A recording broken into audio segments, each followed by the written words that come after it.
اور جو آخری مجلس ہے اس حسینی کی، اس میں جو اس حسینیہ کے بانی ہیں علامہ سید دلدار علی فرماب علیہ الرحمہ، جو پہلے مجتہد بر صغیر ہند و پاک کے پہلے مجتہد اور پہلے اصولی، ان کے سارے ثواب کے لیے اور اس مجلسوں کی ابتدا جن کے ذریعے سے ہوئی، یعنی میرے جد امجد جناب مولانا کلب حسین صاحب علیہ مقامہ کہ جنہیں تقریباً 40 سال ان مجلسوں کو خطاب فرمایا، ان کے سارے ثواب کے لیے، اور میرے والد ماجد مولانا کلب عابد صاحب کے جنہیں تقریباً 23 سال ان مجلسوں کو خطاب فرمایا، ان کے سارے ثواب کے لیے، اور جتنے بھی علماء کرام و مجتہدین اعظام اس سرزمین میں دفن ہیں، اور جو مومنین دفن ہیں، اور جو خطبہ و ذاکرین مدفون ہیں، ان سب کے سارے ثواب کے لیے، اور جملہ مومنین مومنات کے سارے ثواب کے لیے ایک مرتبہ سورہ حمد اور 3 مرتبہ سورہ توحید تلاوت۔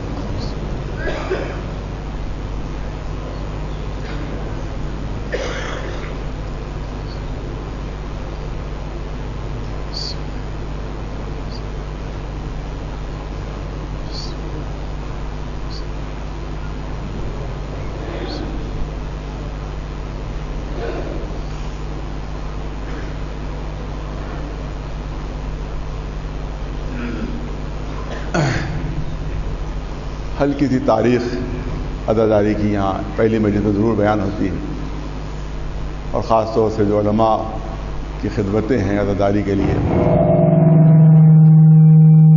اس کی طرف کچھ اشارہ ضرور ہوتا ہے۔ تو آج جو عزاداری لکھنؤ میں، اور لکھنؤ کی وجہ سے تقریباً پوری اردو دنیا میں جہاں جہاں اردو زبان بولی جاتی ہے، یا جہاں جہاں بہرحال ہندوستانی حضرات موجود ہیں، اور چاہے وہ پاکستانی ہو، چاہے کیونکہ پاکستان میں ظاہر ہندوستانی کا جز رہا تو وہاں بھی اثرات، تو جو عزاداری کا آج کل کا جو بالکل رخ اور انداز ہے اور جو صورت و شکل ہے، یہ قائم کی ہوئی ہے جناب فرماب کی کہ جو اس حسینیہ کے بانی، یہ تابوت، یہ ذوالجناح، یہ علم کا انداز، یہ تمام چیزیں جو آپ کو نظر آ رہی ہیں، یہ سب انہی کے ذریعے سے قائم ہوئی تھی، اور انہی نے ہی اس کو ترویج دی تھی، کیونکہ ان کے تشریف لانے سے پہلے یہاں عزاداری کا شیعوں میں وہی انداز تھا کہ جو دوسرے فرقوں میں ہوتی تھی،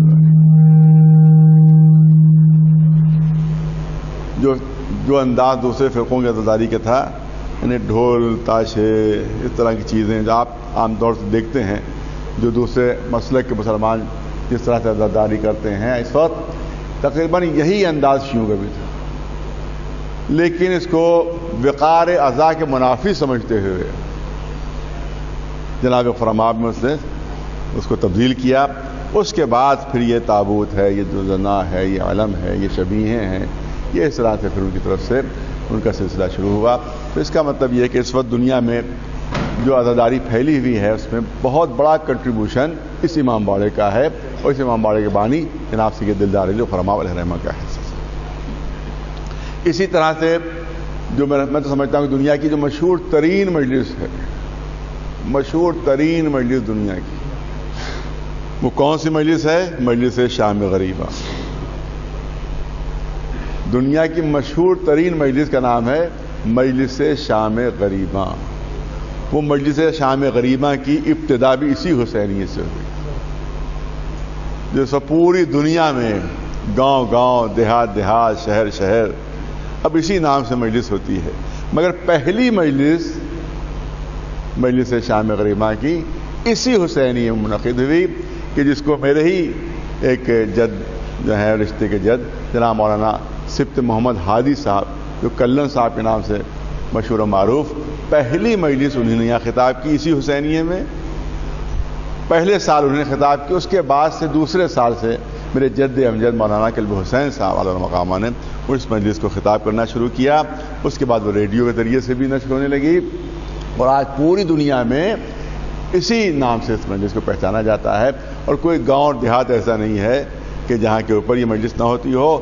اب تو نہیں، اب تو فرق ہو گیا، ورنہ ذاکر شام غریبہ کا لقب صرف اور صرف غفراماب کے سلسلے میں تھا، اور کسی کو یہ لقب کبھی نہیں ملا۔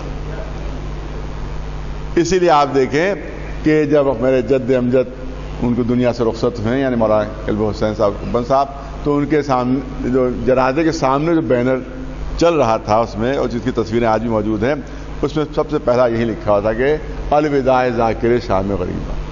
تو اس کا مطلب ہے ذاکر شام غریبہ کا لقب صرف اور صرف حسینی غفراماب کی مجلسوں کو پڑھنے والے ہی کو ملا ہے۔ یہ کنٹریبیوشن ہے اس امام باڑے کا، یہ کنٹریبیوشن ہے یہاں کے علماء کا، اور آج جو عزاداری کی شکل نظر آ رہی ہے وہ یہیں کے علماء ہیں جن کے ذریعے سے یہ عزاداری پھیلی۔ دشمنی تو عزاداری کی شروع سے بھی رہی، اور دشمنی آج بھی ہے، اور جب تک روئے زمین پر یزید کے ماننے والے موجود ہیں اور یزیدی موجود ہیں، وہ دشمنی تو رہے گی یہاں۔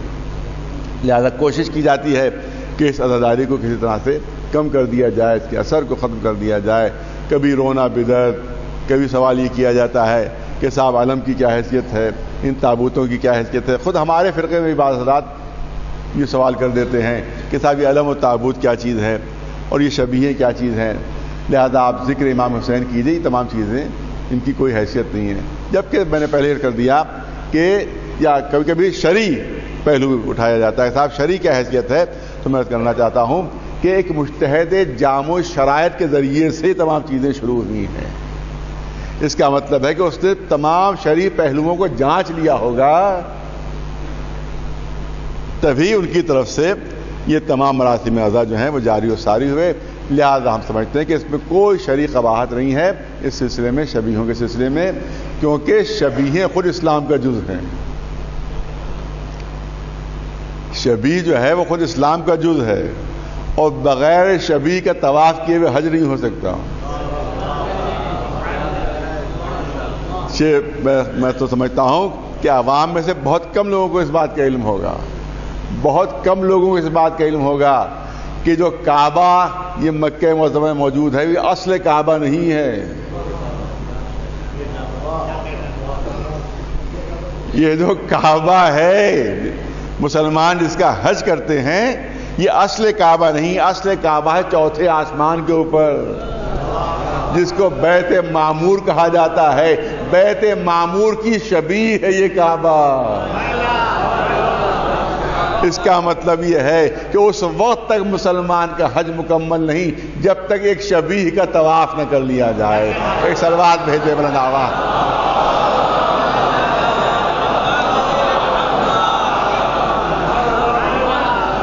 چوم رہے ہو تو شبیہ کو چوم رہے ہو، چوم رہے ہو تو شبیہ کو چوم رہے ہو، طواف کر رہے ہو تو شبیہ کا طواف کر رہے ہو، بوسہ لے رہے ہو تو شبیہ کا بوسہ لے رہے ہو۔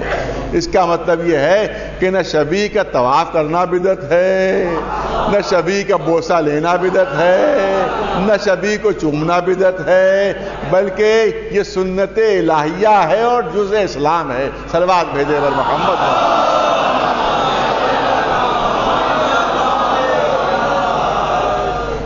شبیہ بنانا یہ سنت الہیہ ہے، بلکہ سنت رسول اللہ بھی ہے شبیہ بنانا۔ شبیہ بنانا سنت رسول اللہ بھی ہے اور اللہ کی سنت بھی ہے۔ کعبے کی تعمیر ہوئی، شبیہ بنوائی کس نے؟ اللہ نے۔ بنانے والا کون؟ جناب ابراہیم و جناب اسماعیل۔ اس کا مطلب یہ ہے کہ شبیہ بنوانا اللہ کی سنت، شبیہ بنانا نبی کی سنت، اور خود رسول اللہ نے بھی اس کام پر عمل کیا ہے۔ اور وہ شب ہجرت جس وقت علی کو اپنی شبیہ بنا کر بستر پر لٹایا ہے، تو اسی شبیہ ہی کی وجہ سے رسول کی جان بچی ہے۔ ایک صلوات بھیجے بلند آواز سے۔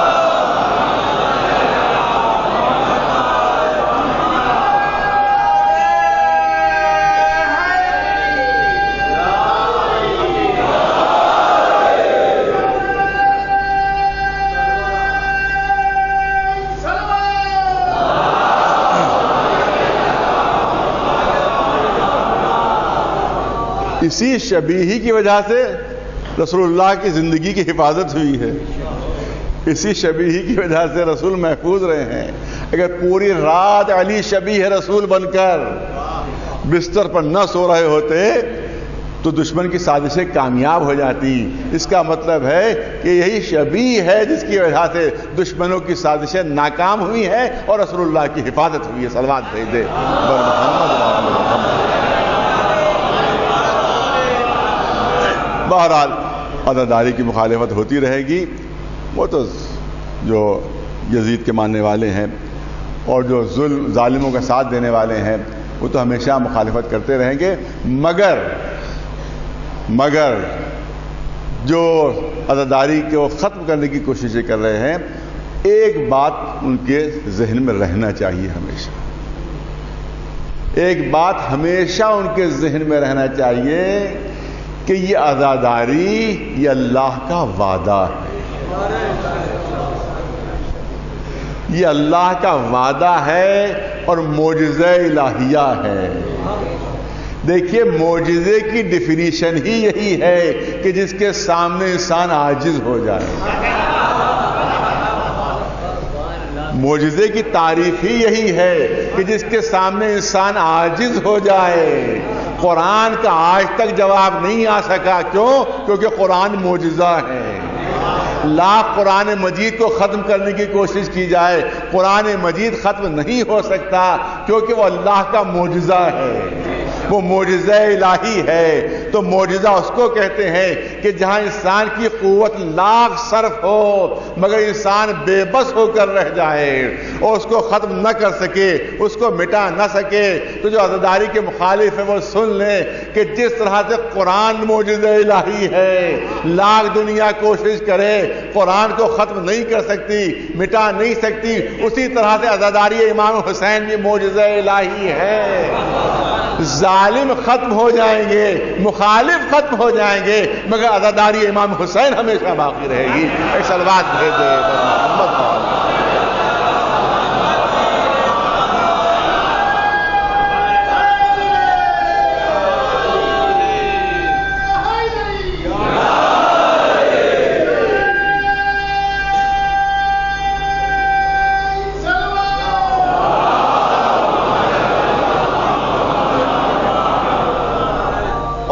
بہرحال ایک نیک مشورہ بھی ہے میرے لیے، میری طرف سے ان کے لیے کہ عزاداری سے اگر بچنا ہی چاہتے ہیں وہ، اگر اتنی ہی ضد ہے انہیں کہ نکاح ٹوٹا جا رہا ہے، اتنی ہی ضد ہے انہیں کہ بدعت ہے، اتنی ہی ضد ہے انہیں کہ ہم عزاداری برداشت نہیں کر سکیں گے، تو بہرحال صرف ایک مشورہ ہے میرا ان کے لیے کہ ہاں عزاداری سے بچ سکتے ہیں۔ صرف ایک طریقہ ہے عزاداری سے بچنے کا، اس کے علاوہ کوئی دوسرا طریقہ نہیں ہے۔ صرف ایک طریقہ ہے عزاداری سے بچنے کا، صرف ایک مقام ایسا کہ جہاں عزائے حسین نہیں ہے، صرف ایک مقام ایسا ہے کہ جہاں امام حسین کی عزاداری نہیں ہے۔ اگر عزائے حسین سے بچنا چاہتے ہو تو وہاں چلے جائیں، اگر امام حسین کی عزاداری سے بچنا چاہتے ہو تو وہاں چلے جائیں، وہاں عزاداری نہیں ملے گی اور وہ ہے جہنم۔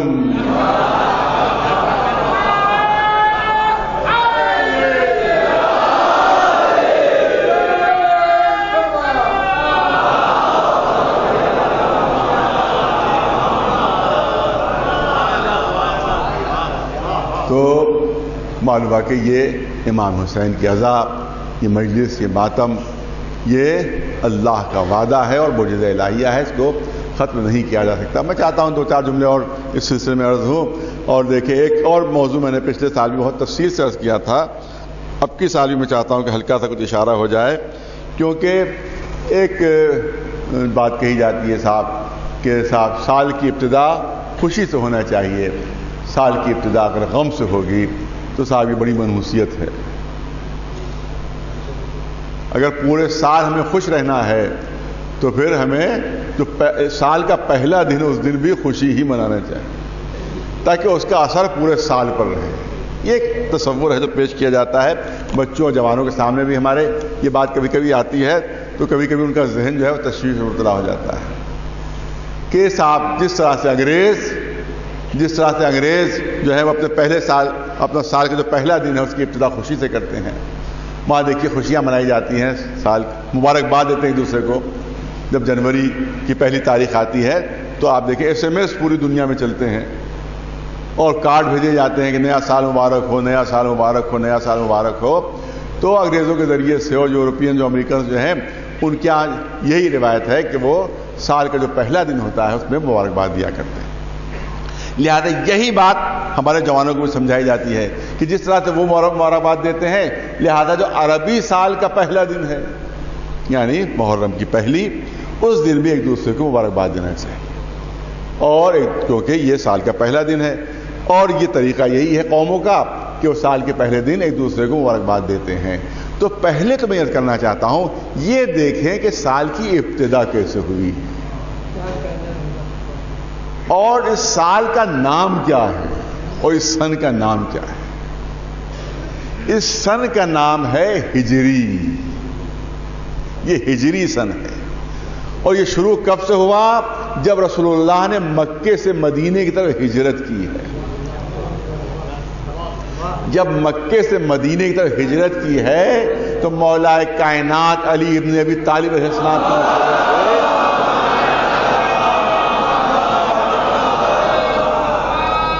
اسلامی کیلنڈر کی ابتدا جو ہوئی اور مسلمانوں کے کیلنڈر کی جو ابتدا ہوئی وہ اس دن سے ہوئی ہے جب رسول اللہ نے ہجرت فرمائی ہے. اور اب عرب والوں کا طریقہ توجہ چاہوں گا، پڑھا لکھا مجمع ہے آپ، کہ عرب والوں کا ایک انداز تھا، عرب والوں کا ایک طریقہ تھا. وہ طریقہ اور انداز یہ تھا کہ جب بھی کوئی بہت اہم واقعہ ہو جاتا تھا تو سال کو اس کی طرف منسوب کر دیتے تھے. توجہ ہے، سال کو اس کی طرف منسوب کر دیتے تھے اور پھر وہیں سے ان کا کیلنڈر شروع ہو جاتا تھا، وہیں سے ان کا سن شروع ہو جاتا تھا. عام الفیل، ہجری کیلنڈر سے پہلے کیا تھا؟ عام الفیل. عام الفیل کیا؟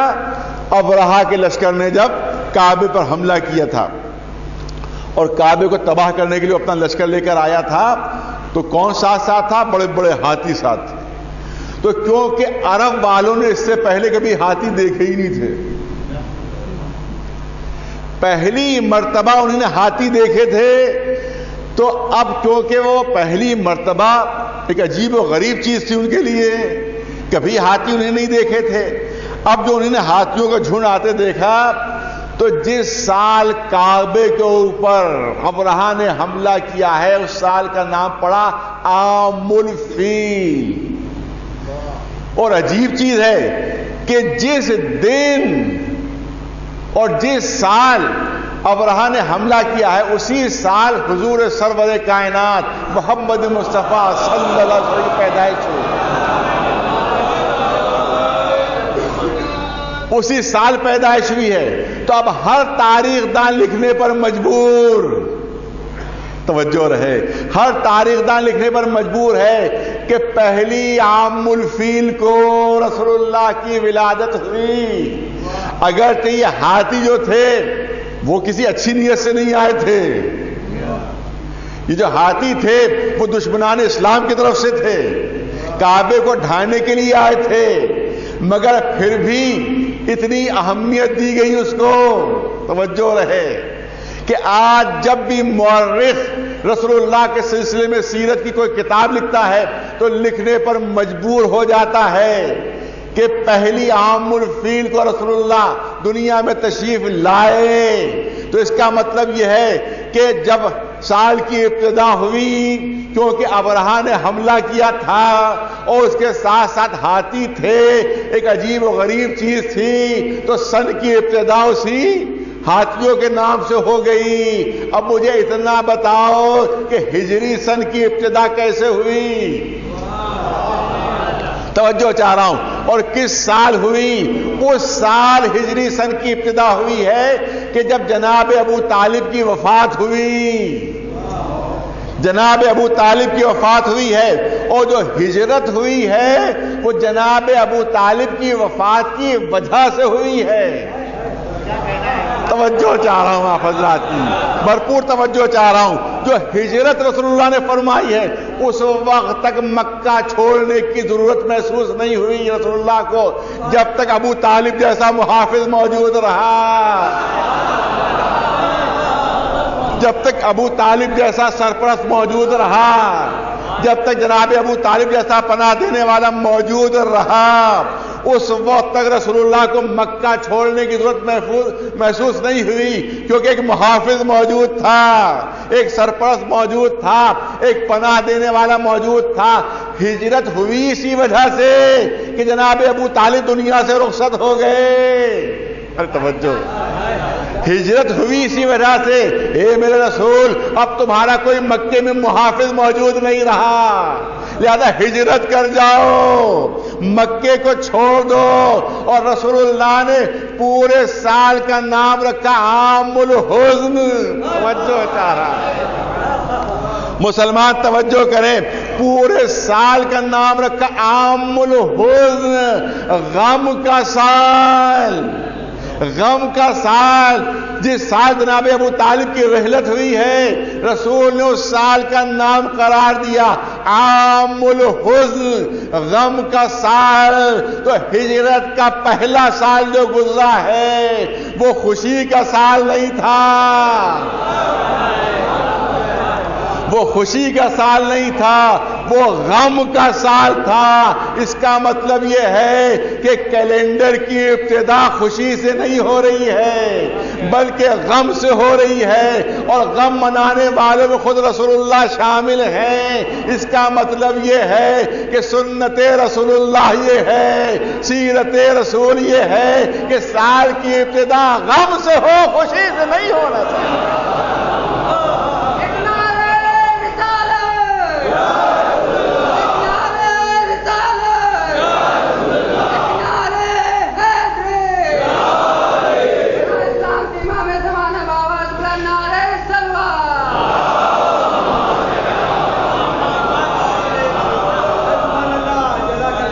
ہجری سال کی ابتدا غم سے ہوئی ہے، ہجری سال کی ابتدا غم سے ہوئی ہے۔ یہاں صاحبان فہم موجود ہیں، یہاں ماشاءاللہ ماہرین فن شعراء موجود ہیں۔ ہجری کاہے سے بنا ہے؟ ہجرت کاہے سے بنا ہے؟ ہجران سے بنا ہے، اور ہجر کے معنی ہے جدائی، ہجر کے معنی ہے فراق۔ آج تک وہ اشعار لوگوں کی زبان زد ہیں کہ جو محبوب کے ہجر میں کہے گئے ہیں۔ جب محبوب سے جدائی ہوتی ہے تو کوئی خوش نہیں ہوتا، غمگین ہوتا ہے، تو خود لفظ ہجرت ہی میں غم پنہا ہے، خود لفظ ہجرت ہی میں غم پنہا ہے، کیونکہ ہجرت پر کبھی خوشی نہیں ہوتی۔ توجہ رہے، ہجرت پر کبھی خوشی نہیں ہوتی، ہجرت میں غم ہوتا ہے، انسان غمگین ہوتا ہے، غم سے متاثر ہوتا ہے۔ اسی لیے اچھے شعر وہی سمجھے جاتے ہیں کہ جو محبوب کے ہجر میں کہے گئے ہوں۔ اور اس میں آپ یاد رکھیں کہ ایک ہجرت اور بھی ہے، میں صاحبان ذوق کی توجہ چاہوں گا، ایک ہجرت اور بھی ہے۔ وہ ہجرت کون سی ہے؟ وہ جناب ہاجرہ کی ہجرت ہے۔ بہت کم بچوں کو معلوم ہوگا کہ ہاجرہ نام کیوں پڑا، ہاجرہ نام کیوں پڑا ہے۔ ہاجرہ بھی لفظ ہجرت سے بنا ہے، ارے ہاجرہ بھی لفظ ہجرت سے بنا ہے۔ جب اپنے وطن کو چھوڑنا پڑا، جب کعبے کی سرزمین پر آئی ہیں، شوہر کو چھوڑا، وطن کو چھوڑا، اعزہ کو چھوڑا، اب نام پڑ گیا ہاجرہ، ہجرت کرنے والی خاتون، ہجرت کرنے والی خاتون۔ تو مجھے اتنا بتاؤ کہ جس دن ہجرت کی ہے جناب ہاجرہ نے، اس دن غمگین تھی کہ خوش تھی؟ غم کے عالم میں تھیں یا خوشی کے عالم میں تھیں؟ ایک تپتا ہوا صحرا ہے، بے آب و گیاہ میدان ہے کہ جس میں ایک ننھا سا بچہ ہے، خود ہے، پانی نہیں، ماں بھی رو رہی ہے، بچہ بھی رو رہا ہے۔ اس کا مطلب یہ ہے کہ ہجرت کی ابتدا غم سے ہوتی ہے، خوشی سے نہیں ہوا کرتی۔ ایک سلوات بھیجے بلند آواز سے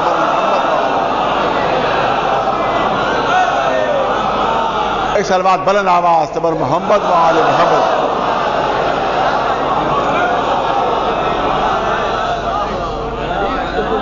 اسی لیے حاجرہ نام پڑا ان کا، کیونکہ ہجرت کی۔ نہ جناب ابراہیم خوش ہیں، نہ جناب حاجرہ خوش ہیں، نہ جناب اسماعیل خوش ہیں۔ تو اس کا مطلب یہ ہے کہ ابتدا غم سے ہو رہی ہے۔ اور میں شاید پچھلے سال یا کسی سال پڑھ چکا ہوں کہ پہلی تاریخ غم منانا سیرت رسول اللہ بھی ہے اور سیرت اصحاب بھی ہے۔ سیرت رسول اللہ بھی ہے، سیرت اصحاب بھی ہے، کیونکہ جس دن ہجرت ہوئی ہے آپ کو معلوم ہے کہ رسول اللہ غار کے اندر تشریف فرما تھے، اور اس وقت ایک صحابی مشہور جب ان کو ایک سانپ نظر آتا ہے تو آپ نے رونا شروع کیا، اور ادھر دشمنوں کی آواز آئی تو رونے میں اور اضافہ ہوا۔ اس کا مطلب یہ ہے کہ ابتدا ہو رہی ہجرت کی رونے سے، ہجرت کی ابتدا ہو رہی آنسوؤں سے۔ اس کا مطلب یہ ہے کہ سال کے پہلے دن رسول اللہ نے بھی غم منایا تھا اور اصحاب رسول نے بھی غم منایا تھا، تو سیرت رسول بھی غم منانا ہے، سیرت اصحاب بھی غم منانا ہے۔ ایک سلوات بھیج دے بلند آواز سے محمد۔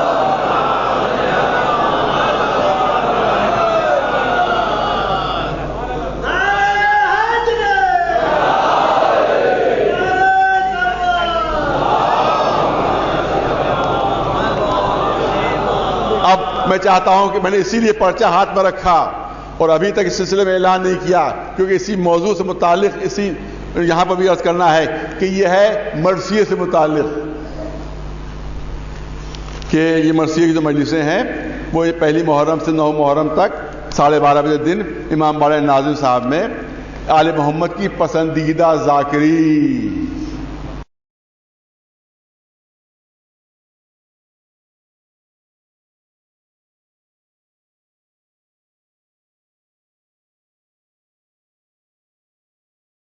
آل محمد کو قصیدے پسند نہیں تھے، مرثیے پسند تھے۔ قصیدے پسند نہیں تھے، مرثیے پسند تھے، اسی لیے آل محمد کی پسندیدہ ذاکری کے عنوان سے یہ مجلسیں ہوتی ہیں کہ جو امام باڑہ ناظم صاحب میں منعقد ہوں گی۔ اور آپ مجھے اتنا بتا دیجئے کہ جو اردو زبان کو ترقی ہوئی ہے، توجہ چاہ رہا ہوں آپ، جو اردو زبان کو معراج ملی، جو عالمی ادب میں درجہ ملا، وہ کس وجہ سے ملا؟ انہی مرثیوں کی وجہ سے۔ اس کا مطلب یہ ہے کہ عالمی ادب میں جو درجہ ملا ہے وہ خوشی کی وجہ سے نہیں ملا۔ توجہ چاہ رہا ہوں آپ حضرات، جو درجہ ملا ہے وہ عالمی ادب میں جو درجہ ملا ہے وہ خوشی کی نظموں کے ذریعے سے نہیں ملا ہے، بلکہ غم کے مرثیوں کے ذریعے سے درجہ حاصل ہوا ہے۔ ایک سلوات بھیج دے بلند آواز سے۔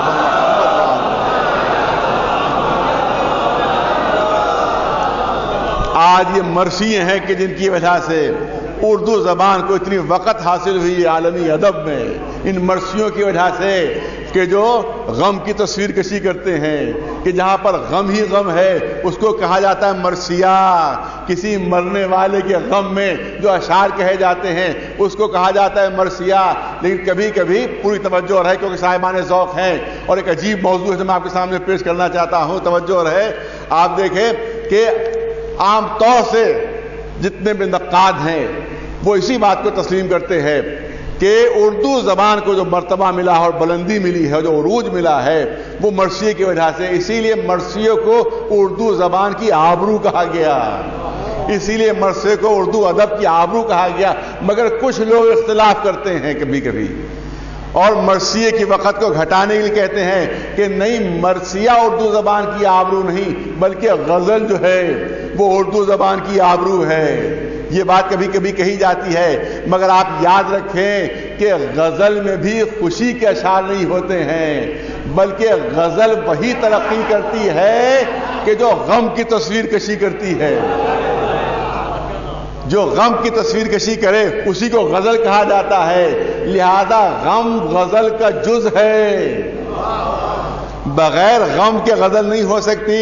اور اسی لیے مشہور شاعر دنیا کا، انگریزی زبان کا مشہور شاعر شیلی نے بھی یہ بات کہی ہے کہ our sweetest songs are those that tell of saddest thought، ہماری بہترین شاعری وہ ہے کہ جس میں غم کا تذکرہ ہو رہا ہو۔ ایک صلوات بھیجے بلند آواز سے بر محمد، ایک صلوات بلند آواز۔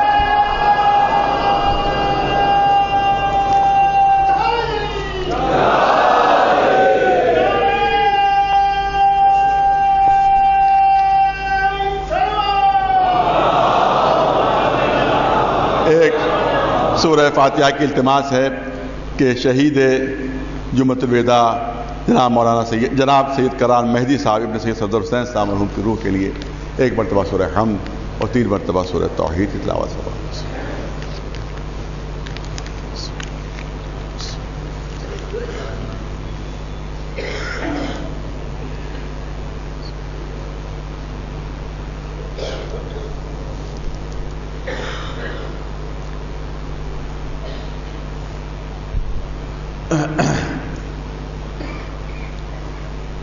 بہرحال کیونکہ آج تمہیدی مجلس ہے اور کیونکہ میرا طریقہ یہی رہا ہے کہ پہلی مجلس میں تذکرہ عزاداری ہوتا ہے، مجلسوں میں تذکرہ ہوتا ہے، اور جو اس کی مخالفت ہوتی ہے اس کے سلسلے میں کچھ باتیں عرض کرتا رہتا ہوں۔ اس میں یہ میرا طریقہ رہا ہے، لہذا آج کی مجلس میں انشاءاللہ یہی تذکرہ رہے گا۔ جو موضوع ہے میں نے آیہ کریمہ کے جو انتخاب کیا، پہلی مرتبہ میں اس آیہ کریمہ میں نے منتخب کیا ہے، اور جس میں ائمہ معصومین کی حکومت کا تذکرہ ہے، لہذا موضوع رہے گا ائمہ معصومین نے جو انسانیت کے سلسلے میں ان کا کنٹریبیوشن رہا ہے، اور عالمی معاشرے کی ترقی کے سلسلے میں ان کا جو کنٹریبیوشن رہا ہے، اور آئندہ جو ان کا اثرات ہوں گے اس کے سلسلے میں انشاءاللہ یہ مجلسیں ہوں گی۔ اگرچہ مجھے پڑھنے کا موقع نہ پہلے کبھی ملا نہ اب ملا ہے، لیکن بہرحال جتنا تھوڑا بہت معمولی سا مطالعہ میرا ہے اس کے لحاظ سے انشاءاللہ یہ مجلسیں ہوں گی۔ بس دعا مانگیے کہ اللہ کامیاب کرے مجھے۔ ایک صلوات میرے پر محمد، صلوات بلند آواز سے پر محمد، کیونکہ نہ پڑھنے کا موقع، نہ دیکھنے کا موقع، نہ مطالعے کا موقع۔ کبھی کبھی تو آپ کو شاید یقین نہیں آئے گا کہ کل میں نے ایک کتاب پڑھنا شروع کی تو صبح سے شام تک میں نے کتاب پڑھنے کی کوشش کی، ایک صفحہ ختم نہیں ہوا، ایک صفحہ بھی نہیں پڑھ سکا، کیونکہ ایک سطر پڑھنے کے بعد 25 فون اسی میں ہو، اور باہر لوگ موجود، معلوم ایک سطر ختم کی اب فون پر فون چلے آ رہے ہیں، باہر سے لوگ آ گئے وہاں موجود، اس کا معلوم ہے شام تک پتہ چلا کہ ایک صفحہ ختم نہیں ہو پایا۔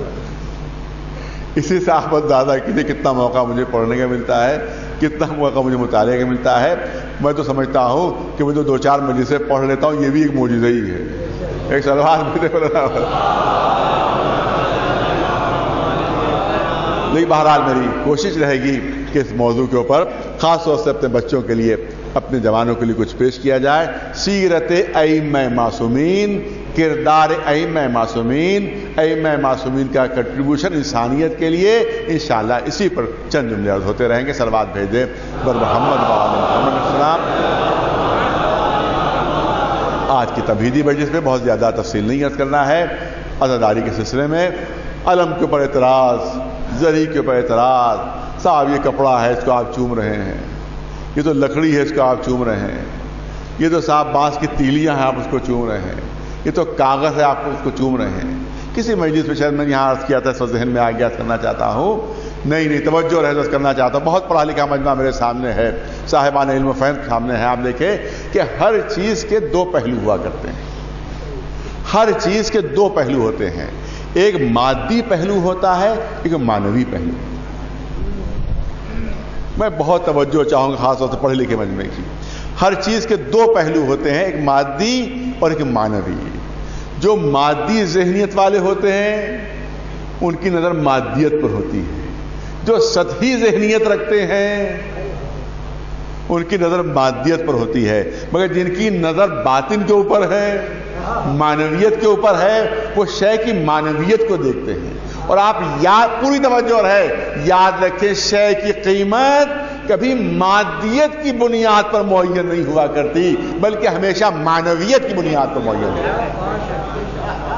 کسی بھی شے کی قیمت کبھی مادیت کی بنیاد پر معین نہیں ہوتی، بلکہ ہمیشہ معنویت کی بنیاد پر شے کی قیمت معین ہوتی ہے۔ آپ دیکھیں کہ 100 روپے کا نوٹ اور 500 روپے کا نوٹ تقریباً ملتا جلتا ہوتا ہے، سائز بھی تقریباً ایک سا، رنگ بھی تقریباً ایک سا ہوتا ہے۔ اب تو کوئی تبدیلی آ گئی، لیکن پہلے کچھ سال پہلے کی بات ہے کہ 100 روپے کا نوٹ اور 500 روپے میں کوئی زیادہ فرق نہیں تھا۔ لہذا اگر کوئی جھٹپٹے میں، ہلکے سے اندھیرے میں اگر کسی نے اپنی جیب سے غلطی سے نکال کر 100 کے بجائے 500 دے دیے، اس کے بعد گھر میں آ کر دیکھا کہ صاحب 100 کا تو موجود ہے، 500 دے دیے، اور دکاندار کے پاس پہنچے، صاحب غلطی سے تمہیں 500 کا نوٹ دے دیا، اور دکاندار مکر گیا، نہیں آپ نے تو 100 ہی دیے تھے، تو تقریباً ملتا جلتا ہوتا ہے وہ۔ لہذا اگر کوئی سمجھدار بچہ ہے اور اس کے پاس فرض کیجئے کہ ایک 500 کا نوٹ موجود ہو، تو آپ اس سے یہ کہیں، 100 کے 2 نوٹ دے کر اس سے کہیں کہ بھئی یہ 2 لے لو اور 1 دے دو۔ توجہ چاہ رہا ہوں حضرات کی، یہ 2 لے لو وہ 1 دے دو۔ تو بچہ اگر سمجھدار ہے وہ کہے گا آپ کے پاس 2 ضرور ہے اور میرے پاس 1 ضرور ہے، مگر معنویت کے لحاظ سے اس 1 کی قیمت زیادہ ہے، اس 2 کی قیمت کم ہے۔ تو اس کا مطلب یہ ہے کہ مادیت نہیں دیکھی جاتی قیمت کے سلسلے میں، بلکہ معنویت دیکھی جاتی۔ اس سے زیادہ سہل مثال پیش کر دو کہ آپ دیکھیں کہ ایک من لوہا کہ ایک عام آدمی کے لیے اس کا اٹھانا مشکل، ہلانا مشکل، اور ایک 10 گرام کے سونے کی تھوڑی سی چھوٹی سی ڈلی اگر ہو، جس کو ایک ننھا سا بچہ بھی اپنی ہتھیلی پر رکھ دے جائے، تو اگر آپ بازار میں لے کر جائیے تو 1 من لوہا اٹھ نہیں پا رہا ہے، اور 10 گرام جو سونا ہے وہ ایک بچے کی ہتھیلی پر ہے۔ تو اگر مادیت معیار ہوتی قیمت کے لیے تو 1 من لوہے کی قیمت زیادہ ہوتی، اور 10 گرام جو سونا ہے اس کی قیمت کم ہوتی۔ لیکن جب آپ بازار میں جائیں گے تو 1 من لوہے کی قیمت مشکل سے، مجھے نہیں معلوم کہ 1000-2000 لگے گی، لیکن یہ 1 تولا اور 10 گرام سونا جب آپ بازار میں جائیں گے تو معلوم نہیں 30,000 لگے یا 35,000 لگے، کتنے مجھے نہیں معلوم۔ تو یہاں کے اوپر اگر مادیت معیار ہوتی تو 1 من لوہے کی قیمت زیادہ ہونا چاہیے تھی۔ توجہ رہے، اگر مادیت معیار تو 1 من لوہے کی قیمت زیادہ، لیکن مادیت معیار نہیں ہے بلکہ معنویت معیار، اسی لیے وہ 1 تولا سونا یا 10 گرام سونا کیوں نہ ہو اس کی قیمت زیادہ، کیونکہ معنویت معیار ہے۔ بس اسی طرح سے اور دیکھ لیں، آپ راستے میں جا رہے ہیں، پوری توجہ رہے، راستے میں جا رہے ہیں، ایک پتھر آپ کو راستے میں نظر آیا، آپ نے پتھر اٹھا کر دور پھینک دیا، توجہ رہے، اس پتھر کو دور پھینک دیا، پھر کچھ دور اور آگے چلے تو ایک پتھر اور نظر آیا آپ کو، ایک پتھر اور نظر آیا آپ کو، وہ اپنی جگہ سے ہٹ گیا تھا، آپ نے اس پتھر کو اس کی جگہ پر نصب کر دیا۔ کوئی بھی پوچھ سکتا ہے کہ پتھر تو یہ بھی ہے، پتھر تو وہ بھی، ایک پتھر کو آپ نے دور کیوں ہٹایا، اور دوسرا پتھر جو اپنی جگہ سے ہٹ گیا تھا اس کو اپنی جگہ پر نصب کیوں کیا؟ تو آپ فوراً کہیں گے کہ مادیت نہ دیکھو، معنویت دیکھو۔ جس پتھر کو دور پھینکا وہ راستے کا پتھر تھا، ارے توجہ رہے، وہ راستے کا پتھر تھا، لہذا اس کو دور ہٹا دیا گیا، اور جس پتھر کو جگہ پر نصب کیا وہ میل کا پتھر ہے، وہ راستہ روکنے والا ہے یا راستہ بتانے والا؟ لہذا جو راستہ روکنے والا وہ دور ہٹانے کے لائق ہے، جو راستہ بتانے والا اگر اپنی جگہ سے ہٹ جائے تو اپنی جگہ پر لانے کے لائق ہے۔ صلوات بھیجے بر اللہ محمد، ایک صلوات بلند آواز سے بر محمد۔ میں سمجھتا ہوں کہ اس سے بہتر اس موضوع کے سلسلے میں مثال نہیں ہو سکتی کہ مادیت نہیں دیکھی جاتی ہے، معنویت دیکھی جاتی ہے۔ حج میں آپ جا کر دیکھیں کہ جہاں کے اوپر عام طور سے آپ نے خبریں، اب تو خبریں نہیں آتی لیکن اس سے پہلے آپ نے سنا ہوگا کہ اتنے لوگ کچل گئے، اتنے لوگ کچل کے مر گئے، کہاں کے اوپر کہ جہاں پر 3 پتھر ہیں، جو شیطان کی نشانی، جہاں مسلمان پہنچا تو اس نے پتھر مارنا شروع کیے، توجہ رہے، پتھر مارنا شروع کیے، اور جب پتھر ختم ہو جاتے ہیں تو پھر چپلیں چلنے لگتی ہیں، پھر جوتے چلنے لگتے ہیں، اور اس کے بعد کئی ٹرک وہاں سے جوتے اور چپلیں جمع کی جاتی ہیں۔ تو وہاں کے اوپر بھی پتھر، توجہ رہے، وہاں پر بھی پتھر ہے، پہلا شیطان، دوسرا شیطان، تیسرا شیطان، لکھا وہاں پر بورڈ لگے ہوئے کہ چھوٹا شیطان ہے، یہ مجھولا شیطان ہے، یہ بڑا شیطان ہے۔ سارے مسلمان پتھر اس کے اوپر پتھر اور کنکریاں مار رہے ہیں۔ تو وہاں کے اوپر اتنی بے عزتی، توجہ رہے، وہاں پر اتنی بے عزتی، حالانکہ پتھر، لیکن اس کے بعد سارے حاجی جب کعبے کے قریب پہنچے تو ایک چوتھا پتھر ملا۔ اب یہاں کے اوپر ایک چوتھا پتھر ہے، وہی حاجی جو اتنی توہین کر رہے تھے ان پتھروں کی، جیسے ہی پہنچے چومنے کے لیے دوڑ لگی ہوئی ہے، ایک دوسرے کو لوگ کچلے دے رہے ہیں کہ کسی طرح سے چوم لیں، کسی طرح سے بوسہ دے لیں۔ ارے پتھر وہ بھی، پتھر یہ بھی، فرق کیا ہو گیا؟ تو لوگ کہیں گے کہ دیکھو نسبت کا فرق ہے، معنویت کا فرق ہے، پتھر وہ بھی ہے لیکن شیطان کی طرف منسوب ہے، پتھر یہ بھی ہے مگر اللہ کی طرف منسوب ہے۔ ایک صلوات بھیجے بلند آواز پر محمد،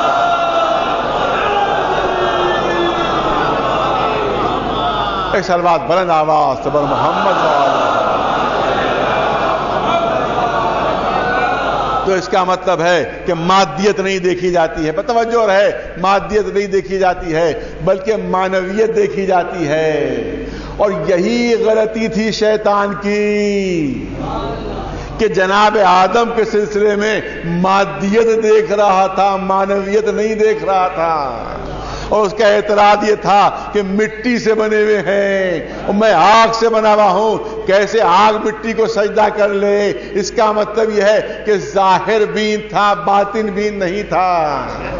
بس یہی غلطی وہ مسلمان بھی کرتے ہیں کہ جو ہمارے تبرکات اعضاء پر اعتراض کرتے ہیں، جو غلطی شیطان نے کی،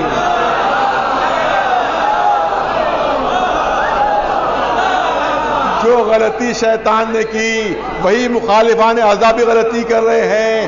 اس کی نظر بھی مادیت پر تھی، ان کی نظر بھی مادیت کے اوپر ہے۔ ہماری نگاہ مادیت پر نہیں ہوتی، ہماری نگاہ معنویت پر ہوتی ہے۔ پتھر وہ بھی، پتھر یہ بھی، مگر وہ جوتے چپلوں کے لائق، یہ چومنے کے لائق، کیونکہ مادیت نظر میں نہیں ہے بلکہ معنویت نگاہوں میں ہے۔ اسی طرح سے یہ نہ دیکھو گے کپڑا ہے، یہ نہ دیکھو گے لکڑی ہے، یہ نہ دیکھو کاغذ ہے، کیونکہ یہ ہے مادیت، اس کے پیچھے جو معنویت چھپی ہوئی ہے اس کو دیکھو۔ ہم کپڑے کو بوسہ نہیں دیتے، ارے توجہ رہے، ہم کپڑے کو بوسہ نہیں دیتے، ہم کاغذ کو بوسہ نہیں دیتے، ارے ہم بانس کی تیلیوں کو بوسہ نہیں دیتے، ہم پھریرے کو بوسہ نہیں دیتے، ہم عباس کے علم کو بوسہ دیتے ہیں۔ مادیت نہ دیکھو، معنویت دیکھو۔ صلوات بھیجے بلند آواز پر محمد وآلہ۔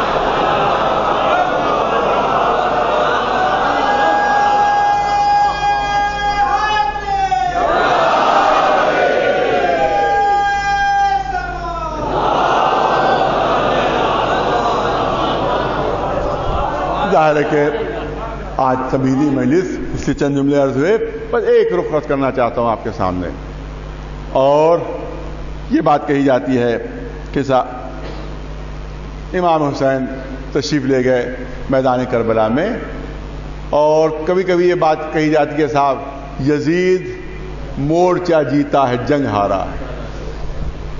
اس شعر پر بڑی تعریفیں ہوتی ہیں مگر میں اس شعر کے مخالف ہوں۔ اس کا مطلب ہے کہ جزوی فتح صحیح مگر یزید کو کہیں پر فتح تو ہوئی، ادھوری فتح صحیح مگر کہیں تو فتح ہوئی. تو یہ شعر صحیح نہیں ہے، بالکل صحیح نہیں کہ یزید مورچہ جیتا ہے جنگ ہارا ہے. نہیں، یزید مکمل جنگ ہارا ہوا، یزید مکمل شکست خوردہ ہے. یزیدی بھی شکست خوردہ ہے اور خود یزید بھی شکست خوردہ ہے. توجہ رہے جملوں پر. یزید بھی شکست خوردہ ہے اور یزیدی بھی شکست خوردہ ہے. کوئی مورچہ نہیں جیت سکا بلکہ مکمل شکست ہوئی ہے یزید کو اور مکمل جنگ ہارا ہے وہ یزید. میں اس کے لیے منطقی دلیل دینا چاہتا ہوں، اس کے لیے عقلی دلیل دینا چاہتا ہوں کہ چھوٹے چھوٹے بچے بھی بات کو سمجھ جائیں. آپ دیکھیں کہ فتح و شکست کی نفسیات کیا ہے، مجھے اتنا بتا دیے.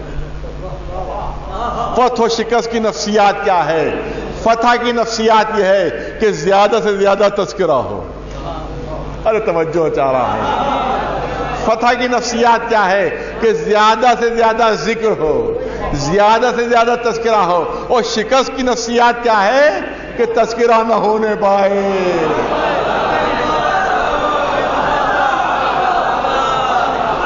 میں سمجھدار اور بافہم اور پڑھے لکھے مجمع کی توجہ چاہ رہا ہوں.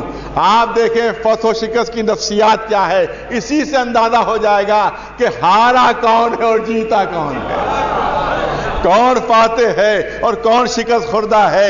اسی سے اندازہ ہو جائے گا. اگر ہم یہ سمجھ لیں کہ فتح و شکست کی نفسیات کیا ہے، فاتح کی کوشش یہ ہوتی ہے کہ فتح کے زیادہ سے زیادہ تذکرہ ہو اور شکست خوردہ کی کوشش ہوتی ہے کہ کبھی تذکرہ نہ ہو، کبھی تذکرہ نہ ہو. چھوٹی سی مثال پیش کر دوں، بچے اور جوان یہاں پر موجود ہیں. فرض کیجئے کہ کوئی بچہ جو ہے وہ فرسٹ پوزیشن لے آیا اسکول میں، یا یو پی میں اس کی پوزیشن آ گئی، 10 لڑکوں میں اس کا نام آ گیا، 10 پہلا نام آ گیا، دوسرا تیسرا چوتھا، وہ 10 بچوں کی رینک ہوتی ہے اس میں آ گیا. تو اب معلوم آپ کہ اس کو کیونکہ کامیابی ملی ہے لہذا اب ماں باپ خوش ہیں. اب کوئی بھی اگر آتا ہے ملنے کے لیے تو اب ماں باپ بھی کوشش کرتے ہیں کہ کسی طرح سے بچے کی کامیابی کا تذکرہ چھڑ جائے. توجہ ہوتا ہے، کسی نہ کسی بہانے، کسی نہ کسی ذریعے سے بچے کی کامیابی کا تذکرہ چھڑ جائے اور بچہ بھی آس پاس ٹہل رہا ہے کہ میرا تذکرہ ہو جائے کہ میں اتنے اچھے نمبروں سے کامیاب ہوا. اور ادھر بچہ سامنے آیا، آؤ بیٹا جلدی آؤ، بتاؤ تمہیں ذرا سا بتاؤ چچا کو کتنے نمبر ملے ہیں، ان کو کتنے نمبر ملے ہیں تمہیں. اور اس کے بعد بچہ آ کر بتاتا ہے کہ مجھے اتنے نمبر ملے، 90% مل گئے، 95% مل گئے. اس کا مطلب یہ ہے اس کے بعد مبارکباد دی جا رہی ہے. اور اس کے بعد جو چاہنے والے ہیں وہ بھی کہہ رہے ہیں کہ ہاں بھائی فلاں تو تم نے اخبار میں نام دیکھا، میری تو بڑی قریبی عزیزداری ہے اس سے. توجہ رہے، میری تو بڑی قریبی عزیزداری ہے، اس کا تو میرٹ لسٹ میں نام آ گیا ہے. تو اس کا مطلب یہ ہے کہ اگر دور کی عزیزداری بھی ہو تو قریب کی عزیزداری بتائی جاتی ہے کہ میرٹ لسٹ میں نام آ گیا ہے. وہ بھی تذکرہ کر رہے ہیں، ماں باپ بھی تذکرہ کر رہے ہیں، بچہ بھی چاہتا ہے زیادہ زیادہ تذکرہ ہو. جو رشتہ دار ہیں وہ بھی فخریہ بیان کر رہے ہیں کیونکہ بچہ کامیاب ہوا. لیکن اگر خدا نہ خواستہ ناکام ہو گیا، فیل ہو گیا، تو اب بچہ بھی قریب نہیں آ رہا ہے کہ کہیں تذکرہ نہ ہو جائے، کہیں تذکرہ نہ ہو جائے. اگر ماں باپ سے کوئی ملنے بھی آیا اور ان میں سے کسی نے پوچھ بھی لیا کہ صاحبزادے نے امتحان دیا تھا کیا ہوا، تو اب بات کو ٹالنے کے لیے ذرا سا چائے پی لیجئے، تو بھی بتاتا ہوں، تھوڑا بسکٹ نوش فرما لیجئے تاکہ بات ٹل جائے، تذکرہ نہ ہو. جو قریبی عزیزدار ہیں وہ بھی اپنے کو دور کا بتا رہے ہیں. اس کا مطلب یہ ہے کہ فتح کی نفسیات یہ ہے کہ زیادہ سے زیادہ تذکرہ ہو. شکست کی نفسیات یہ ہے کہ تذکرہ نہ ہونے پائے. اب دیکھو تذکرہ کہاں ہو رہا ہے اور کہاں سے تذکرہ روکا جا رہا ہے.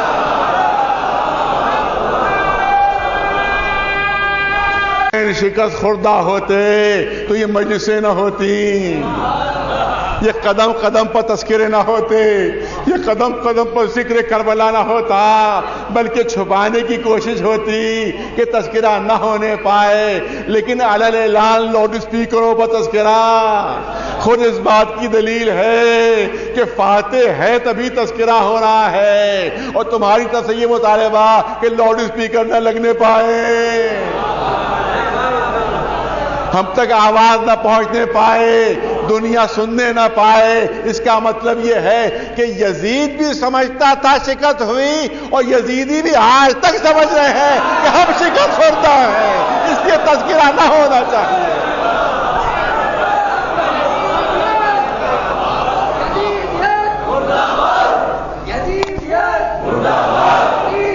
مرد آباد، زندہ آباد، زندہ آباد، زندہ آباد۔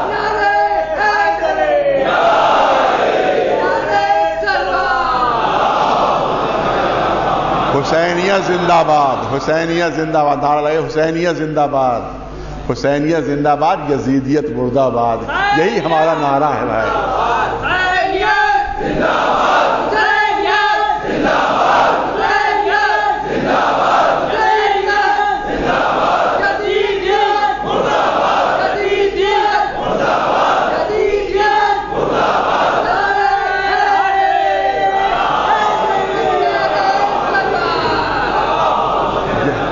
یزیدیت ہمیشہ سے مرد آباد ہے اور تا ابدالآباد تک مرد آباد رہے گی، حسینیت ہمیشہ سے زندہ ہے اور قیامت تک زندہ رہے گی۔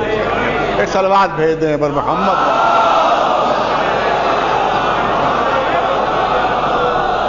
بس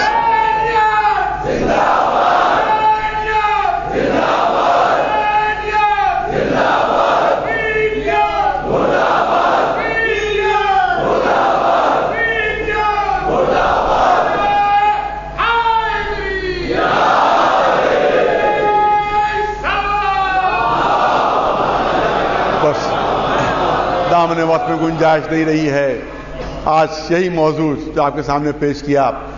ایک بات بہت اہم ہے، پھر پیش کر دوں اگرچہ وقت نہیں رہا ہے، لیکن 1 منٹ لینا ہے۔ جو میں نے کوشش کی کہ جو اعتراضات ہوتے ہیں ان پر ایک بہت سخت اعتراض ہوتا ہے، بہت سخت اعتراض ہوتا ہے۔ وہ اعتراض کیا ہوتا ہے کہ جب امام حسین کو معلوم تھا کہ قتل ہو جائیں گے پھر گئے کیوں؟ یہ تو خودکشی ہوئی۔ لیکن بہت سخت بات کہی جاتی ہے اور عام طور سے اس کا جواب نہیں ہوتا۔ میں چاہتا ہوں بالکل عام فہم مثال کے ذریعے سے، میری مثال کوشش یہ ہوتی ہے کہ چھوٹے چھوٹے بچے بھی مشکل بات سمجھیں، چھوٹے چھوٹے ننھے بچے بھی مشکل بات سمجھ لیں، یہ میری کوشش ہوتی ہے۔ لہذا بہت عام فہم بالکل سادی سی مثال میں پیش کرتا ہوں تاکہ بچے، چھوٹے چھوٹے بچے سمجھ جائیں۔ اگرچہ اس بات کو ذہن میں رہنا چاہیے کہ مثال ہمیشہ ناقص ہوتی ہے۔ پڑھے لکھے مجمع کے لیے یہ بات بالکل واضح ہونا چاہیے کہ مثال ہمیشہ ناقص ہوتی ہے، صرف ذہن کو مطلب سے قریب کرنے کے لیے مثال دی جاتی ہے۔ میں زیادہ گاڑھی باتیں نہیں پڑھتا، میں چاہتا ہوں بالکل ہلکی ہلکی اور سیدھی سیدھی باتیں پڑھوں، لیکن یہاں پر بات تھوڑی گاڑھی ضرور ہو گئی ہے جو میرے مزاج کے خلاف ہے کہ میں اس طرح کی گاڑھی باتیں نہیں کبھی پڑھتا۔ کہ مطلب کو تقریب ذہنی جس کو کہا جاتا ہے، مطلب کو ذہن سے قریب کرنے کے لیے مثال دی جاتی ہے۔ اسی لیے کہا جاتا ہے کہ مثال پر کبھی مناقشہ نہیں کرنا چاہیے، کیونکہ مثال ہمیشہ ناقص ہوا کرتی ہے۔ پوری توجہ چاہوں گا آپ حضرات کی، اب سنیے ایک مثال کے ذریعے سے۔ اعتراض بہت سخت ہے، بہت سخت ہے، اور ہم بھی عقیدہ رکھتے ہیں کہ مولا کو معلوم تھا کہ قتل ہو، معلوم تھا کہ شہید ہو جائیں گے، معلوم تھا کہ ختم ہو جائیں گے۔ اور پھر اگر فرض کے اگر مان بھی لیں، اگرچہ عقیدہ نہیں، ہم مان بھی لیں کہ معلوم نہیں تھا، لیکن جب 72 کے سامنے 30,000 کا لشکر آ گیا تو خود بخود معلوم ہو گیا۔ میں منطقی بات پیش کر رہا ہوں، لاجیکل بات پیش کر رہا ہوں، مذہب سے تھوڑا سا الگ ہٹ کر۔ چلیے عقیدہ، کسی کا اگر عقیدہ نہیں ہے کہ علم غیب تھا، جیسے ہمارا عقیدہ کہ علم غیب تھا، معلوم تھا، لیکن اگر کسی کا عقیدہ ہے کہ علم غیب نہیں تھا تو علم غیب نہ ہو تب بھی جب کربلا میں پہنچے تو کم از کم لشکر کی تعداد جو طبری نے لکھی ہے وہ 30,000، یہاں تک کہ 9 لاکھ تک کی روایت ہے۔ 9 لاکھ تک کی روایت ہے کہ 9 لاکھ کا لشکر تھا. لیکن تبری جو بہت مشہور مورخ ہے اس نے 30,000، لیکن چلیے 30,000 ہی ہم نے مان لیا، مگر 72 اور 30,000، 72 اور 30,000، لہذا اس کا مطلب یہ کہ موت یقینی تھی. توجہ ہے، دنیاوی لحاظ سے عرض کر رہا ہوں، دنیاوی لحاظ سے عرض کر رہا ہوں، موت یقینی تھی. تو پھر کیوں لڑے؟ پھر کیوں اپنی جان دے دی؟ نہیں، اگر حسین اپنی جان نہ دیتے تو دین ہم تک نہ پہنچتا،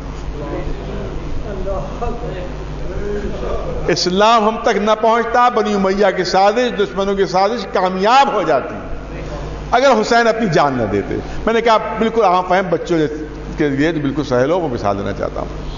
آج کل دہشت گردی کے واقعات، جس سے پہلے بھی دہشت گردی کے واقعات ہوتے رہتے ہیں، آپ دیکھیں کہ کبھی کبھی ٹرین کو گرانے کے لیے ریل کی پٹری کاٹ دی جاتی ہے.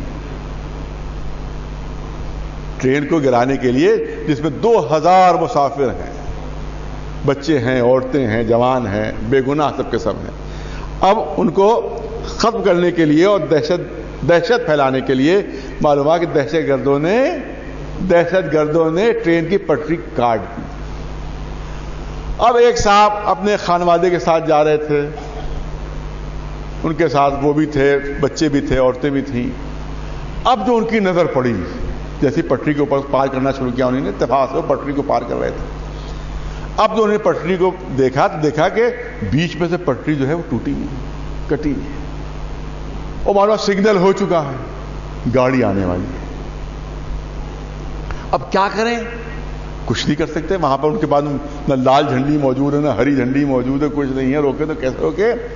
تو صرف ایک طریقہ ہے روکنے کا، صرف ایک طریقہ ہے روکنے کا اس ٹرین کو، اس کے علاوہ کوئی طریقہ ہے ہی نہیں. اگر بچانا ہے ہم کو اتنی جانیں ہزاروں، تو صرف ایک طریقہ ہے کہ بس پٹری کے اوپر سامنے کھڑے ہو جائیں. توجہ ہے، سامنے کھڑے ہو جائیں. جب دور سے ٹرین چلانے والا ڈرائیور دیکھا کہ کوئی انسان سامنے کھڑا ہوا ہے ٹرین کے، تو فوراً وہ بریک وہاں پر مارے گا. اور ہو سکتا ہے کہ مجھ تک پہنچتے پہنچتے وہ ٹرین نہ رک پائے، ہو سکتا ہے میں کچل جاؤں، لیکن جہاں پر پٹری ٹوٹی ہوئی ہے وہاں تک پہنچتے پہنچتے ٹرین ضرور رک جائے گی. تو میری جان تو چلی جائے گی،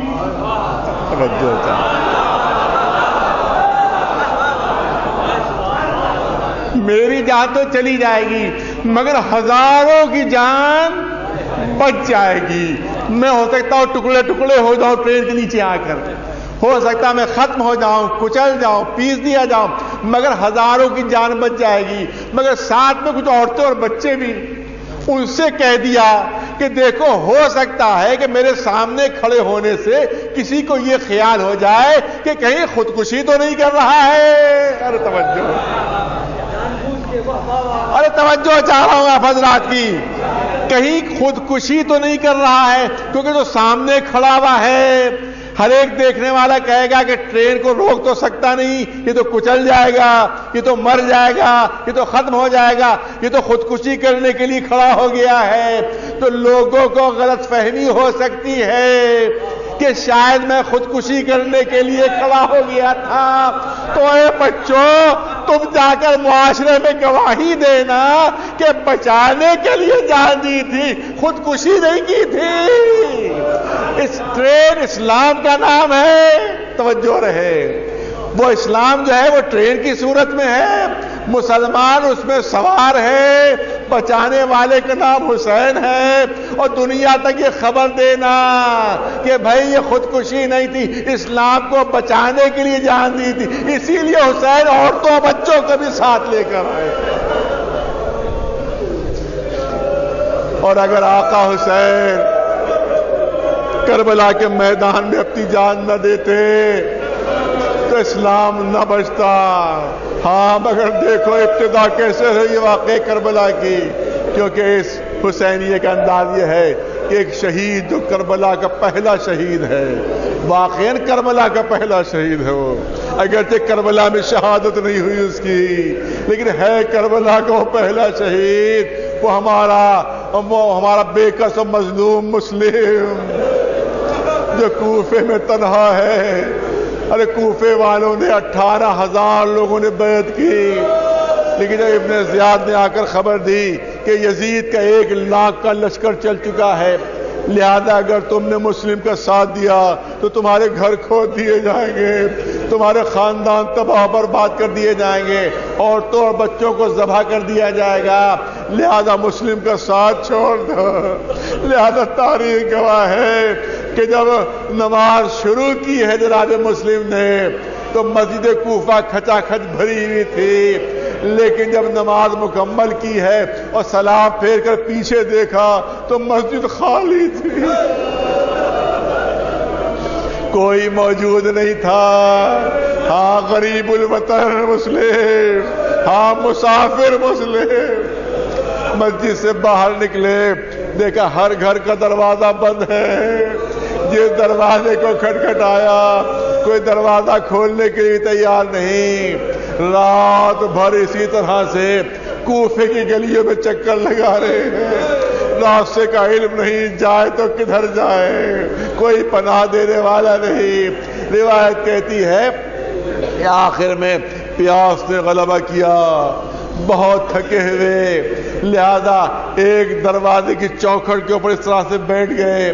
روایت میں منظر کشی ہے کہ دونوں اس طرح سے کہ دونوں کوہنیاں جو تھیں وہ زانوؤں پر رکھی ہوئی تھیں اور اپنی ہتھیلیوں پہ اپنا چہرہ لیے ہوئے ایک چوکھٹ پر بیٹھے ہوئے تھے. اتفاق سے ایک مومنہ کا گھر تھا کہ جس کا نام طوعا. جب اس نے دروازے پر آہٹ سنی تو جب دروازہ کھولا تو دیکھا کہ مسافر اس طرح سے بیٹھا ہوا ہے کہ ہتھیلیوں میں چہرہ چھپا ہوا ہے. کیا بات ہے، کیوں بیٹھے ہوئے ہو؟ مومنہ پیاس لگی ہے، پیاسا ہو، اگر آپ پانی پلا سکتی ہو تو پلا دیجئے.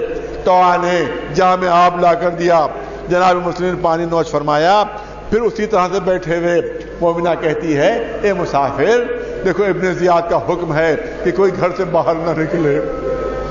اس کے فوجی چاروں طرف پہرے دے رہے ہیں، لوگوں کو گرفتار کر رہے ہیں، اذیت کر رہے ہیں، قتل کر رہے ہیں. لہذا تمہارے لیے مناسب یہ ہے کہ فوراً اپنے گھر چلے جاؤ، کیونکہ اگر فوجی آ گئے تو ہو سکتا ہے تمہیں گرفتار کر لیا جائے، تمہیں اذیت پہنچائی جائے. جناب مسلم اسی طرح سے سر جھکائے بیٹھے ہوئے. تیسری مرتبہ جب مومنہ نے یہی بات کہی تو اب جناب مسلم نے سر اٹھا کر کہا اے مومنہ آپ کیا کہہ رہی ہیں؟ آپ کہہ رہی میں گھر چلا جاؤ. ارے جس کا کوئی گھر نہ ہو وہ کہاں جائے؟ جس کا کوئی گھر نہ ہو وہ کہاں جائے؟ اب طوعا پریشان ہو گئی کہ یہ تو بتائیے کہ آپ ہیں کون، آپ ہیں کون؟ اب جناب مسلم فرماتے ہیں کہ میں مسلم ہوں، سفیر حسین مسلم ہوں. یہ سننا تھا. مومنہ تڑپ گئی، اے آقا پہلے کیوں نہیں بتا دیا آپ نے؟ بڑی گستاخی ہو گئی مجھ سے، آپ اتنی دیر سے دروازے پر بیٹھے ہوئے. ارے جلدی سے گھر کے اندر آ جائیے، گھر کے اندر جلدی سے آ جائیے، میں آپ کی حفاظت کروں گی، گھر کے اندر آپ محفوظ ہیں. روایت کہتی ہے کہ اس کا شوہر جو تھا وہ ابن زیاد کے دربار میں نوکر تھا. تفصیل نہیں عرض کرنا ہے. اس کو جب خبر ہوئی کہ مسلم اسی کے گھر میں ہے، جا کر ابن زیاد کو خبر کر دی کہ جن کی تم تلاش کر رہے ہو وہ میرے ہی گھر میں ہیں. محمد ابن اشعث کے ذریعے سے لشکر بھیجا جاتا ہے گرفتاری کے لیے. جیسے گھوڑوں کی ٹاپوں کی آوازیں سنی، جناب مسلم تلوار ٹیک کر اٹھے اور چاہتے تھے گھر سے باہر نکلیں. مومنہ نے دامن تھام لیا.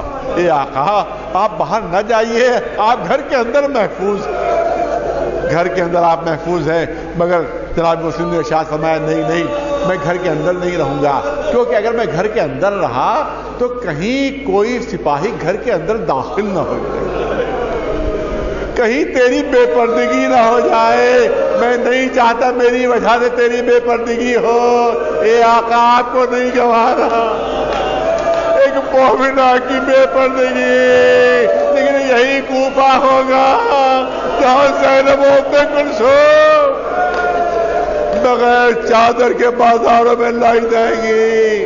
ہاں بس چند جملوں کی زحمت ہے. جناب مسلم باہر نکلتے ہیں.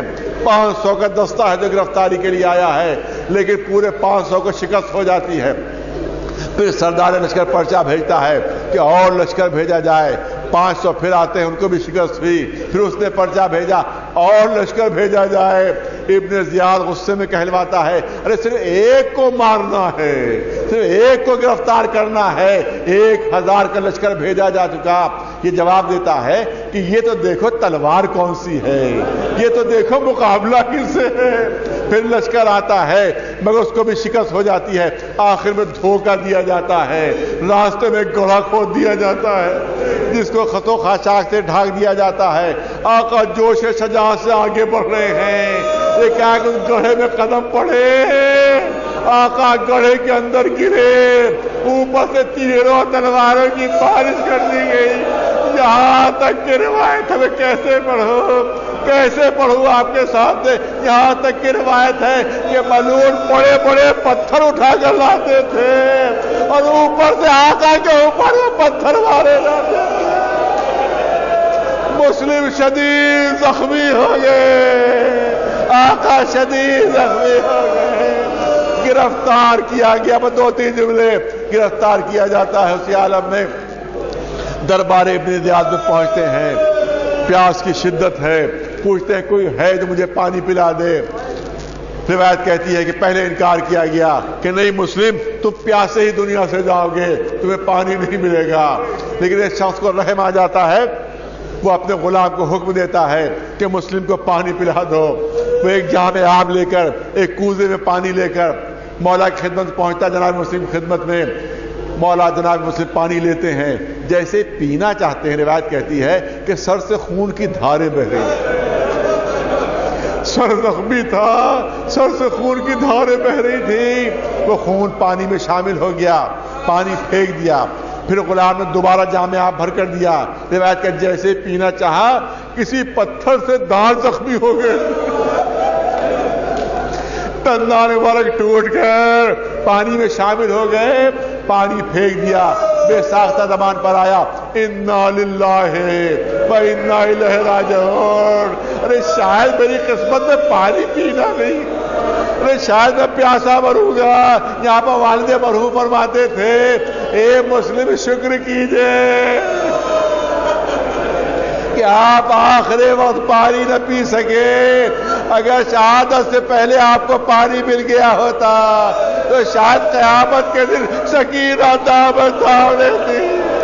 اے چچا ارے آپ کو آخری وقت پانی مل گیا مگر میرا بابا حسین آخری وقت تک پانی مانگتا رہا مگر میرا بابا پیاسا ذبح ہو گیا اور میرا ننھا سالی اصغر بجائے پانی کے 3 بھال کا تیر ملا۔ بس ہزار مجلس ختم ہوئی، ادھر مولا انتظار کر رہے ہیں کہ کوفے کی طرف سے کوئی آئے تو خبر ہو کہ بھائی مسلم کا کیا حال ہے۔ دیکھا ہے 2 سوار چلے آ رہے ہیں، کئی سواروں کو ہماری طرف لے کر آؤ۔ وہ دونوں سوار آتے ہیں، کہاں سے آ رہے ہو؟ کہا کوفے سے آ رہے ہیں۔ کہا میرے بھائی مسلم کی بھی کوئی خبر ہے؟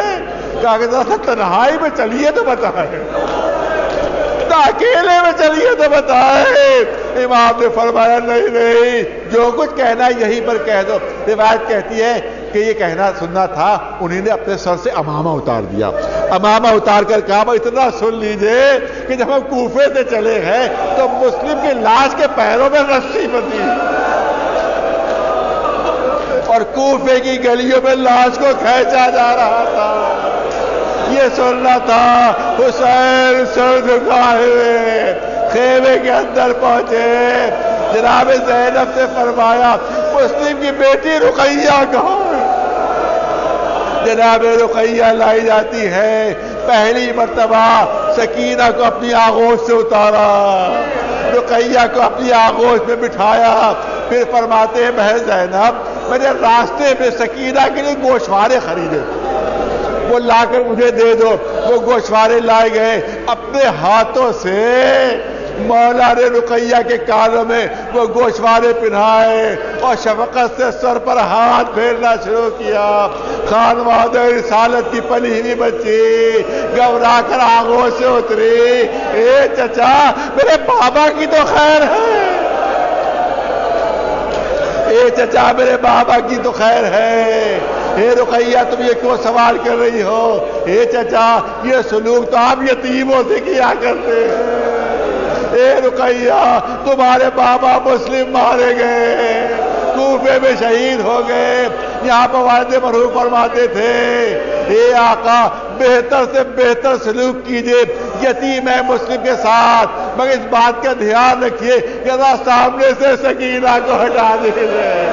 جب سکینہ یہ دیکھیں گی یتیموں سے یہ سلوک ہوتا ہے، اور جب کانوں میں آواز آئے گی اللہ قتل الحسین بکربلا، اللہ ذبح الحسین بکربلا، تو کبھی شبر کے تماچے ہوگے، کبھی تازیانے ہوگے، کبھی نو کے نیزہ کی اذیت ہوگی، بچی فریاد کر رہی ہوگی اے بابا